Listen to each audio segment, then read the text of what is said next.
Don't pay a quarter, don't pay a dime, don't pay a penny, don't waste your time. If half a penny is all he asks, don't give him any. Lay off his tracks, my half a penny is what he'll say. Still a steep price, just walk away. Good morning, folks, for cats and everything in between and beyond. My name is Roy, the host of Pennies and the host of these post-game pennies right before the All-Star break. We are so back. The Heat beat the mighty New Orleans Pelicans 123-111. Please do follow us at Mahappanies on Facebook and at Mahappanies1 on Twitter. We'll try to spread our reach and maybe create new content. I don't know. And when I say we, always remember this channel would be nothing without Rafael Padpad or Rafael Padilla. If I'm not mistaken, that's how you pronounce his name. Salutations to the Philippines. All right. So anyway, this is Meep right here, or Roy, whatever, however you want to call it. Still wearing the mask. I'm considering taking it off. Just, whatever. Maybe stop being embarrassed by my own conditions, which is not, by the way, anything connected to cold sores. All right. Let's talk about Miami Heat. The game yesterday and a little bit of kind of some random thoughts about the rest of the season. First of all, it was an ugly win against a very ugly team. We took off, of course, in the first quarter. It was amazing. But then right there toward, the second quarter, most specifically the second quarter, and then the third quarter, they kind of took it. They kind of flipped it a little bit. There were a couple of lead changes and 3 ties, right? A couple of lead changes and 3 ties. Of course, you're going to say that the story is that we didn't play well and we still won. A win is a win. That is, at the end of the day, what the story is. I always look at the shot chart in this case, right? 102 shots attempted, 42 made, 47 shots from 3 or from beyond the arc attempted, 14 made, almost at 30%, below 30%, but still, especially when you have Bam attempting 9 times but getting 2, that's fine. Let Bam attempt if that's a situation that's happening. Get it. Let him get to the free throw line as much as he did.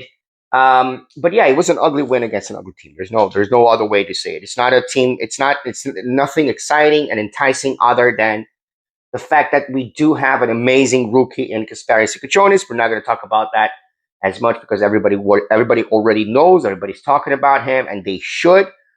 And of course, there was this video that came out with how Spo was egging on Khalil Ware, and then people saying, this is how much Spo hates Ware as kind of ironic. I don't think Spo hates any player. I think that Ware has some limitations, but he does play well. And I think that, again, right, if we are going to continue in mediocrity, because I can repeat the same thing that everybody else says, right? We're half a game behind the 7th place, which is still the Magic, and a couple games, 2 or 3 games behind the 76ers, if I'm not mistaken, on 6th place. I don't have the standings in front of me. But who here thinks, and I'm asking honestly, who here thinks that Miami Heat can make it? I mean, they can't make it is a dumb question. Will make it, right, with the current inconsistencies and abilities, perhaps after the All-Star break coming back healthy and still having at least 8 more teams that want to tank to play against, right? We still play the Magic. We still play the Wizards a couple more times. So our schedule is relatively are some tough games out there, but relatively easy until we end the season. 26 more games to go. But at the end of the day, you have to give it to Khalil Ware. You definitely have to give it to Simone Fontecchio. I think he had the highest plus minus in the team. Yes, plus 103. You have to give it to Simone Fontecchio. Been criticized a lot because he did so well in the beginning of the season, and then he took a dive, and now he's back. He's back to being as efficient as we need him to be. Right, we need him to score an average of about 10 points a game. He scored more last night. Myron Gardner, probably should be signed and taken out of the two-way, just and the fact that we need the roster, right? Let me see. No, yeah, I think we need at least one more person to fill out the roster. I'm not 100% sure on that. Don't quote me on that. Get to know other people. But again, we still we still have good things that are coming out of this particular stretch, in which not only is Hero not available for the majority of the season, he hasn't been available for the majority of the season. Normal Powell was also injured and finally taken some time off, especially because of the All Star break. We only playing in 9 days now against Memphis. Yes, I thought Memphis was this game. I don't know why I had this confusion. Memphis is next game after the All Star break on the 20th. So again, I can't. It's not. It's not what it is. Look, let's get to the stats first, and then I can amplify my thoughts. Okay. So Myron Gardner with the plus 11 and 8 points. Bam Adebayo with the plus 15 and 27 points. Kelowna Ware with the plus 18 and 16 points. Simone Fonseca with the highest plus 23, 15 points. Plus 18 to Mitchell, 9 points. 0 to Jaime Jaquez, still very impactful, 23 points. Minus 3 to Yakuchonis, 11 points. More impactful than it seems with these stats, right? Same thing with Myron Gardner, you can say that. But yesterday it showed. Minus 11 for Drew Smith with 6 points. Nikola Jovic with a minus 10, 8 points. Nikola Jovic still played decently. Not as well as we all expected him to be. We expected Jovic to be as good as Larson is, at least in effort. Nobody's going to be as good as Larson in taking punches or elbows, whatever it is, to the face. But that's what expected of Jovic. So, yeah, I mean, okay. And then, of course, we have the shot chart to explain a little bit. We turned the ball over very little, and we took advantage of their turning the ball over, which is, a good way to explain basically most of those raggedy wins. Miami Heat, 123. New Orleans Pelicans, 111. 17 was the biggest lead for the Miami Heat, of course, 4 for the Pelicans. 3 times, as I said, tied 2 lead changes. Longest run was by Miami Heat, 10-0, then 12-2, then 14-2, then 14, and the run was over. 56 rebounds to us, to their 46. 27 assists to us. They won that by 2, 27 assists. 8 steals to us, 5 to them. 9 blocks to us, thanks in grand part to also Bam Adebayo. 3 blocks to them. 8 turnovers only to us, 13 to them, which is not a big deal. 13 turnovers is not that bad, but still. 41% from the field to us, 45, almost 46 to them. Almost 30% from beyond the arc to us, 35.5% to them. Still bad at the free throw line, almost 76%, whereas they were above 84%. And points in the paint, tied, 56-56.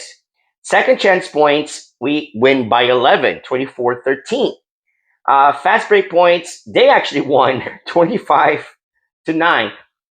How did we win this game? What was the secret to winning this game? The second chance points explain exactly the lead that we had on them, right? If you look at just the numbers. But other than that, and what I think is interesting is the fact that we are not a bad team. This is not a bad team. And this is a very banged up team at the moment, right? We don't have Larson, we don't have Hero, we don't have Powell. Players coming in and out of the to the lineup, especially because of specifically Tyler Hero. But look, our offensive rating is at the bottom. I think we are still at 18th. Our defensive rating is 4th. So regardless of how many points we allow in the paint and all that kind, because somebody, I don't remember who, again, it's Twitter, they released we're terribly defensively because we allow so many points to the game. And of course, I don't know if it was Jablanc or somebody else that explained it. Nah, man, I mean, come on. It's our pace that dictates how many points we're going to get in the paint, how many, et cetera, because as much, there's going to be so many possessions, right? This is why not always the teams, I mean, a lot of the times the teams that are best in pace are down there. But we are 4th in defensive rating, right? We are 10th in net rating. We are 8th in assist percentage, 9th in assist ratio. Assist to turnover, we are 5th. we are also in this list. Let me see. Miami Heat, of course, is number one in pace and is number four in turnover percentage behind the Thunder, the Celtics, and the Nuggets. So this is not a bad team. And that not being a bad team, despite being what it is, can be it's a combination of two things, but it's obviously a combination of also the coach. On the other hand, we're one of the worst teams in clutch. I'm going to put the graph here. I'm not going to say the company that did this graph because I really do have something against gambling companies. Nothing, no diss on any other channel that gets sponsored by them. I don't like that's it's not that I'm ever going to get sponsored, but if I am ever to get sponsored in my life, it's not going to be by a gambling company because of the fact that I did gamble in the past and I did speak about companies in the past, but then I realized, especially with everything going on in other countries, I'm a globalist, right? I kind of take a look and say, yeah, that's not bad. That's not good. People get addicted. People spend more money than they need. People blow their money. It didn't happen to me because I was smart and I quit while I was ahead. But most people do not. And even if it's an innocent game, I'm not going to put the name of the person putting there. But let's just say that our skill target for the summer, Giannis Antetokounmpo, as far as sources say inside the Heat, just like sources inside the Heat say they're frustrated with Tyler Hero's lack of availability, Giannis Antetokounmpo signed with this company. I'm going to show the graph right now, right? The Heat being one of the worst teams this season in clutch. Look, it is what it is. Our ceiling is low. Our floor is unfortunately not as low. And this is basically what the definition of mediocrity is. You're not so good, you're not so bad, you're just meh. But the Miami Heat has many points in which it's not meh, and it translates into several things. Bam Adebayo again, right? Being offensively oriented, offensively aggressive. We're gonna we're never going to forget what happened against the Jazz because again, any team can beat any team at any game during in an NBA game, but the factors in the Jazz game are just too big. They didn't want to win. They set down their starters. They flung a 3-point shot that made it. Otherwise, the game was going to be tied. I don't. I don't. I have no words for what happened against the Jazz. What happened against the Pelicans looks a little bit more like us. You could say the Jazz was a night was a night of a second night of a back to back. Our team is indeed banged up, but then I don't know. I honestly don't know. Now I'm going to directly say that Alex Toledo spoke to me in particular this morning when he said people want to shut down Bam. I don't think that's the answer. I think Bam playing alongside Khalil Ware definitely has starting or at least playing starter minutes, right? Because Khalil Ware this time played almost 30 minutes. I think Bam Adebayo was the only one that played over 30 minutes, or in this case about 36 minutes, but over 30 minutes in this game for obvious reasons. So is it my idea to shut down Bam for the rest of the season? Or my opinion because I said that.